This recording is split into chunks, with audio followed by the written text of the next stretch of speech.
मानगोनां रायजोफोर दिनैनि भिडिअआ जोबोद इन्टारेस्ट आं बुंग्रोखाबाय। बर' रायजो राजाफोरखौ थांनाय गोलाव समावहाय सोर होखो?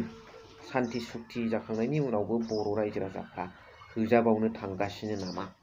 आरो प्रमद बर' सारा रेगुलार इभेक्सन खालामनांगौ, होखारजोबनांगौ गभर्नमेन्ट हायाव थानाय बर'फोरखौ होननानै लिरनानै लाबोदों। दिनै बेनि सोमोन्दै मोजाङै डिटेल्स सावरायगोन। बेनि सिगां नोंथांमोना नैबे भिडिअ क्लिप्सखौ नायग्रोबानो गासिबो बुजिजोबगोन।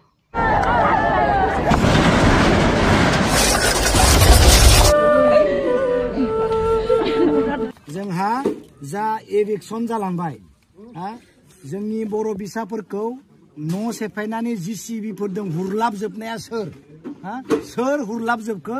आं बेखौ काकसे कलमेसो बुंखायो। बेयावनो प्रमद बर' बिथाङानो लिरनानै लाना फैखाबाय जे एभिक्सन खालामनांगौ। सरकारि हायाव थानाय रायजो राजा बर'आनो जा, सिमसियानो जा, बांगालानो जा गासैखौबो एभिक्सन खालामनांगौ होननानै नै लेखायावनो दंखायो।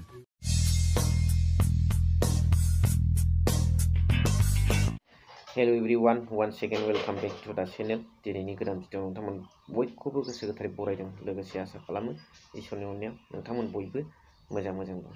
स' सावरायनांगौ बिसया दिनै जोबोद इम्परटेन्ट। जे थांनाय माखासे समफ्राव गोबां बर'फोरखौ एभेक्सन खालामबोबाय, बिनि रेसपन्सिबिलिटिया सोर? बेजों लोगोसे आरो सोर बर' दैदेनगिरिया बेनि थाखाय रेसपन्सिबल? बेखौ बे भिडिअनि गेजेरजों फारि फारि सावरायलांसै। नोंथांमोना मदद होलांबाय थाबानो जाबाय। जे दिनै आदा बिक्रमआ मोनसे लेखा लानानै गामि गामि रानदों आरो बे लेखायाव स्पष्ट भाबै लिरनाय दङ गभर्नमेन्ट हायाव थानाय बर' हारसा गासैबो सुबुंफोरखौनो रेगुलार इभेक्सन खालामनांगौ, होखारजोबनांगौ होननानै प्रमद बर'आ उरखाव गोरा सारा बिथांमोना आसाम गभर्नमेन्टजों सावरायनानै मोनसे लेखा लिरनानै लानानै फैबाय। अब्ला बेनि रेसपन्सिबिलिटिया प्रमद बर' आरो बर्तमानाव सोलिनाय बिटिआर सरकारनि खुंथाय गोहोआव थानाय दैदेनगिरिफोरनाव थाहैजोब्बाय।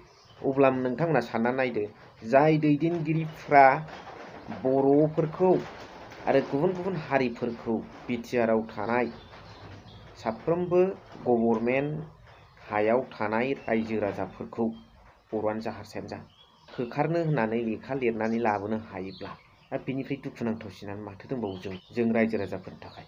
एसेबां हिम्मत सुबुंनाव इसोरनि मोनसे थानसालि गिर्जा न'खौ दोनलांबाबो जाबायमोन बोफ्ले बिराद दुखुनांथाव बेफोरो अहंखार। दा दिनै नोंथांमोना रायजो राजाया भटनि समाव, इलेक्शननि समाव नुनो मोनबाय। बिजिरनानै नायनाया नोंथांमोन रायजो राजाफोरनि सायाव रैखा खालामनाया साबसिन ना फोजोबस्रांनाया साबसिन? आरो जाय फोजोबस्रांनायनि गेजेरजों नोंथांमोना मेगनाव मोदै खुगायाव खुदै लालांनांदों, आरो बेखौ आं बुंनांगौ जेबो गैला, बे नोंथांमोननि सायाव बिजिरनाया। बेनिखायनो गोलाव समावहाय बिथांमोना एभेक्सन जा, फेक इनकाउन्टार जा, गासैनिबो थाखाय बिथांमोना सिरियै गंनानै सहायनानै थानांबोदों।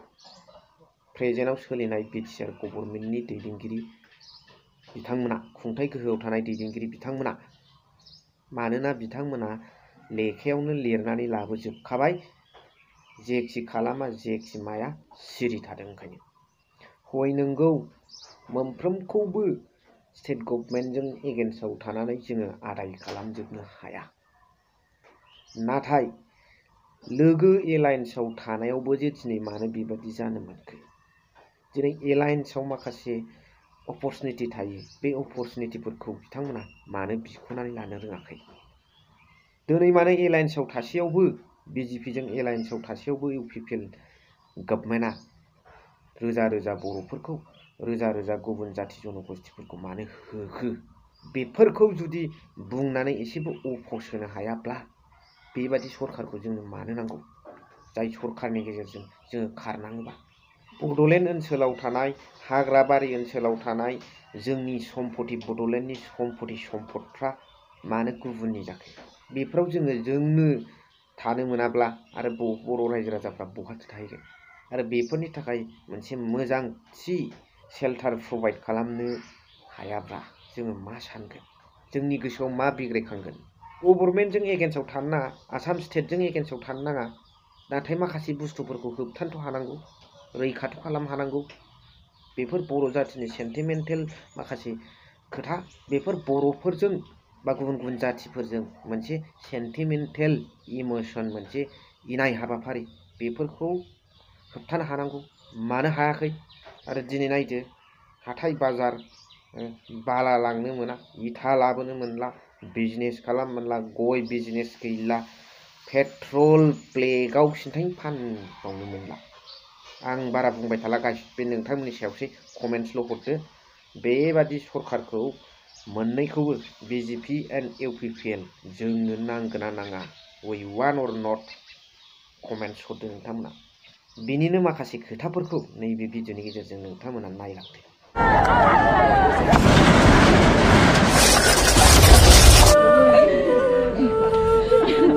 जोंहा जा एभिक्सन जालांबाय जोंनि बर' बिसाफोरखौ न' सेफायनानै जिसिबिफोरजों हुरलाबजोबनाया सोर आं बेखौ कागजे कलमेसो बुंखायो बेखौनो लेखायाव जि दं आं बेखौसो बुंगोन सोर बे न'फोरखौ एभिक्सन खालामखो जोंनि बर' बिसाफोरखौ आलाय आथानि न'फोरखौ सेख्राबजोबखो मन्दिर गिर्जाफोरखौ सोर हुख्रेमजोबखो बिनि प्रुफखौ आं होनो नागिरदों बिथांमोना नै प्रमद बर' बिथां सार उरखाव गोरा सार आरो जोंहा चिफ मिनिस्टारनि मोनसे कल'नियाव गुवाहाटीनि 2023 12 जुनाव मोनसे मिटिं एडप्शन खालामदों माने लेखा लिरदों माने मिटिं जादों मा खालामनांगौ बेयाव बिथांमोना लिरदों नै जे सरकारि हायाव थानाय साफ्रोमखौबो रेगुलार एभिक्सन खालामनांगौ होननानै बेयाव लिरनायानो दंखायो दा दाया सोरनि नङा होमबा दाया सोरनि बेयावनो प्रमद बर' बिथाङानो लिरनानै लाना फैखाबाय जे एभिक्सन खालामनांगौ सरकारि हायाव थानाय रायजो राजा बर'आनो जा सिमसेयानो जा बांगालानो जा गासैखौबो एभिक्सन खालामनांगौ होननानै नै लेखायावनो दंखायो बे लेखाखौ आं बे रायजोफोरनो होलांगोन बेयाव थानाय रायजोफोरनो होलांगोन दा बेयावनो दंखायनो डेटआ जाबाय 12 जुन 2023 गुवाहाटीयाव जादों नै कनफारेन्स हलाव CM ब्लक नं फार्स्ट फ्ल'राव जादों जनता भवन अबा दाया सोरनि हाग्रामानि ना प्रमद बर'नि प्रमद बर'आसो गभर्नमेन्ट प्रमद बर'आसो बे लेखाखौ लाना फैदों बिनिखायनो इलेक्शना कन्टिनिउअस जागासिनो दं दा इलेक्शननि थाखायथ' स्टप थाथ'दों आं खुगाजों बुङाखै लेखायासो बुंदों एभिक्सन खालामनांगौ होननानै लिरनाय दंखायनो मस्ट इम्परटेन्ट होनना लिरनाय दं बे रायजोनो होलांगोन आं बुंदों जायखिजाया माहारियारि आफादानो फैया मानो सों एभिक्सन खालामनो थाखाय मानो लेखा लिरखो प्रमद बर' बिथांनि नेताफोरा फैयोब्ला सोरबा एमपिनि थाखाय इलेक्शनाव फैयोबा